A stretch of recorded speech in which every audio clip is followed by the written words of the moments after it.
ამერიკის შეერთებული შტატების პრეზიდენტი დონალდ ტრამპი გამოეხმაურა ბიზნესმენ ილონ მასკის გადაწყვეტილებას შეიქმნას ახალი მესამე პარტია ამერიკის შეერთებულ შტატებში. დონალდ ტრამპმა თავდაპირველად ჟურნალისტებთან საუბრისას განაცხადა, რომ ეს იდეა არის სასაცილო, რადგან ამერიკის შეერთებულ შტატებში არასდროს უმუშავია მესამე პარტიას და შემდგომ თავისი მოსაზრება უფრო ვრცლად გამოაქვეყნა თავის სოციალურ ქსელში Truth Social-ზე.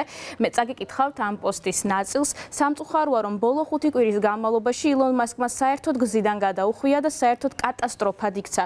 მას მესამე პოლიტიკური პარტიის დაფუძნებაც სურს, მიუხედავად იმისა, რომ მესამე პარტიებს წარმატებისთვის არასდროს მიუღწევიათ ამერიკის შეერთებულ შტატებში. როგორც ჩანს, სისტემა არაა მათთვის შექმნილი. ერთადერთი, რისთვისაც მესამე პარტიები კარგია, ეს არის მთლიანი და ტოტალური ნგრევა და ქაოსი. და ეს საკმარისზე მეტი გვაქვს რადიკალ მემარცხენე დემოკრატებით, რომლებმაც დაკარგეს თავდაჯერებულობა და გონება. მეორეს მხრივ, რესპუბლიკელები წარმოადგენენ შეუფერხებლად მომუშავე მანქანას, რომელმაც ახლახან მიიღო ჩვენი ქვეყნის ისტორიაში ყველაზე დიდი კანონპროექტი.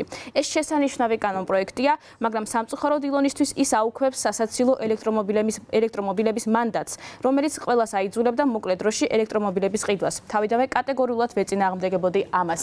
წერს დონალდ ტრამპი Truth Social-ზე. ის ასევე აღნიშნავს, რომ ილონ მასკს ჰქონდა ცდელობა გავლენა მოეხდინა დონალდ ტრამპზე, რათა დონალდ ტრამპს NASA-ს ხელმძღვანელად დაენიშნა ილონ მასკის მეგობარი ჯარედ აიზეკმანი.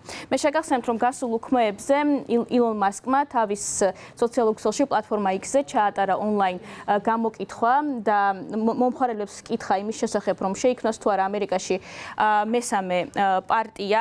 დაახლოებით 1,200,000 მომხმარებელმა მიიღო ამაში მონაწილეობა და დაახლოებით 65% მომხმარებლებისა აღნიშნავს, რომ უნდა შეიქმნას ახალი მესამე პარტია ამერიკის შეერთებულ შტატებში. თქვენ გსურთ ახალი პოლიტიკური პარტია და მიიღებთ კიდეც, როდესაც საქმე ეხება ჩვენი ქვეყნის გაკოტრებას ფლანგვითა და კორუფციით. ჩვენ ერთპარტიულ სისტემაში ვცხოვრობთ და არა დემოკრატიაში. დღეს ამერიკული პარტია ყალიბდება იმისათვის, რომ თქვენ თავისუფლება დაგიბრუნოთ, დაწერა ილონ მასკმა.